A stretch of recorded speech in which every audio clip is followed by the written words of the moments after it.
開放弦を使用する C のオープンコードの形には C フォームと名前を付けて、開放弦を使用する A のオープンコードの形には A フォームと名前を付けます。同じように、ルートが G のオープンコードの形を G フォーム、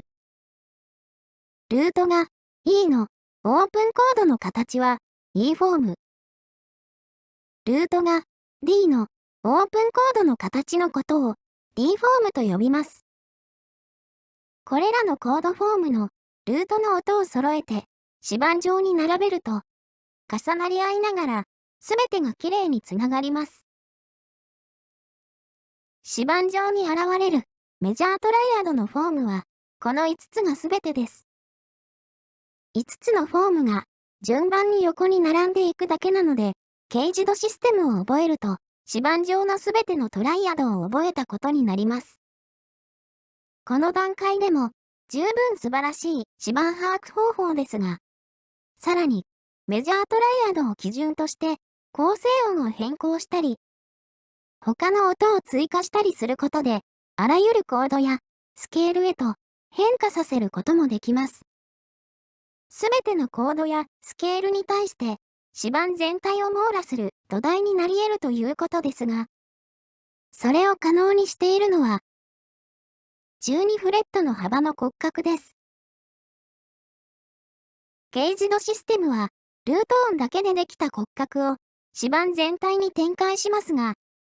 その骨格は、すべてのコードやスケールに共通なので、メジャートライアド以外の肉付けをすることで、あらゆるコードやスケールに対応できるようになっています。コードフォームのダイアグラムを個別に見ているだけでは、それらのつながりはなかなか見えてきませんが、ケイジドシステムを使うと、すべてのコードフォームを5つのパターンに分類し、つなぎ合わせて、まとめて把握できるようになります。ケイジドシステムには、従来のダイアグラムにある横の制限を取り払うことで、視野を拡大する効果があると言えます。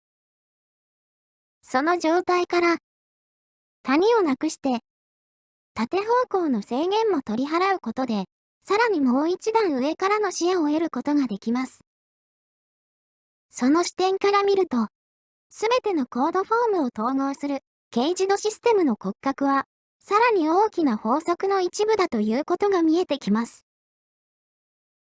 異弦同音ラインや、右オクターブライン、左オクターブライン、2オクターブライン、これらのラインの一部であることが見えているかどうかで、ケイジドシステムの捉え方が変わってきます。ラインが見えていないということは、規則性が見えていないということで、ルート音だけでできた骨格でさえ、覚えるのが難しいかもしれません。視野を広げて、ズレをなくすと、規則性が理解できるので、格段に覚えやすくなります。独立した点ではなく、ラインの一部として捉えると、指板の配列への理解も深まります。例えば、6弦のルートの右上のオクターブと同じ音が左上にもあることだけでなく、5弦のルートも全く同じ配列を持つこと、4弦のルートも同じ配列を持っていて、3弦も2弦も1弦も同じ配列を持つことがわかります。その結果、ケイジドシステムの5つのフォームにも共通する部分が見えてきたり、すべてのコードフォームを2オクターブラインの右側か左側かの2種類に分類できることが見えてきたりします。他にも、異弦同音は斜めに並んでいるのに、ケイジドは水平に連なっているので、角度の違いから徐々にレンジが変わっていき、D フォームでは低いルートが指板からはみ出してしまうので、全体的なシフトが起きていることがわかり、D フォームが次の C フォームへのジョイントのような立ち位置に見えてきたりと、シンプルになり覚えやすくなったのに、逆に情報量が増えるという不思議な現象が起きます。上位概念化されているということでしょうか。6本の制限付きの軽自動システムが12フレットの丸暗記だったようにすら思えてきます。軽自動システムで従来のダイアグラムが4フレットの丸暗記に思えてきたように、これらのラインは基準点を設けると関係性を示しますが、それがない場合は無限の規則性を示し、あらゆるパターンが繰り返されることを意味します。軽自動のパターンもこの規則的な配列の中で無限に繰り返されます。しかし、この視点から見ると、コードフォームを整理して覚えるために、こんなに大きな形が必要なのかという疑問が出てきます。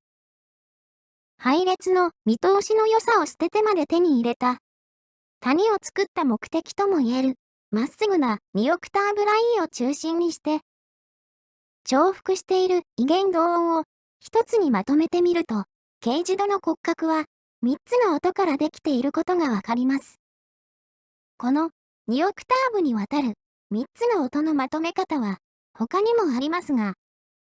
6弦をルートにした場合以外は、それぞれの音が離れすぎていて、同時に抑えられないので、コードを考える上では、6弦ルートを基準にまとめるべきでしょう。6本の弦にわたる2オクターブラインは、いろんな意味でギターの中心ではないかと感じさせられます。2オクターブラインの左にも右にもまとめることができますが、とりあえず、軽自動システムの1番目の C フォームに合わせて左側を選んでみます。すると、軽自動システムのすべてのフォームにこの形が含まれていることが見えてきます。実際のギターでは、縦の視野の制限と谷のズレがあるので、なかなか気づきにくいですが、軽自動のすべてのフォームが、同じ形の繰り返しの中から生まれたということが見えてきます。同じ形のラインをどのように切り取るかという違いしかないことが見えてきます。これらは2オクターブラインの左側のトライアングルを並べてできたラインですが、隣り合うラインの並び方を見ると、右側を選んでも結局同じ形にたどり着いていたことがわかります。左トライアングルの代表の G フォームですが、右側のトライアングルを並べてできたラインの一部でもあります。同じく、左トライアングルの C フォームも、右側のトライアングルからできたラインの一部だということができます。右トライアングルの A フォームと E フォームが、左トライアングルの連続の一部でもあることは、先ほど確認済みです。左トライアングルと右トライアングルが、左上昇パーツと右上昇パーツを共有しながら連なり、別々の2オクターブラインを描いているということです。このラインには、すべてのコードフォームの可能性が重ね合わせられているので、すべてのコードフォームの大元だと考えることができます。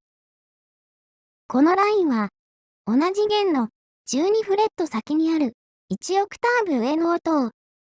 3段階ワープさせてできた左上昇パーツと1オクターブ上の音を2段階ワープさせた右上昇パーツたちの組み合わせでできているので、この2つのパーツがすべてのコードフォームの骨格であると言えるでしょう。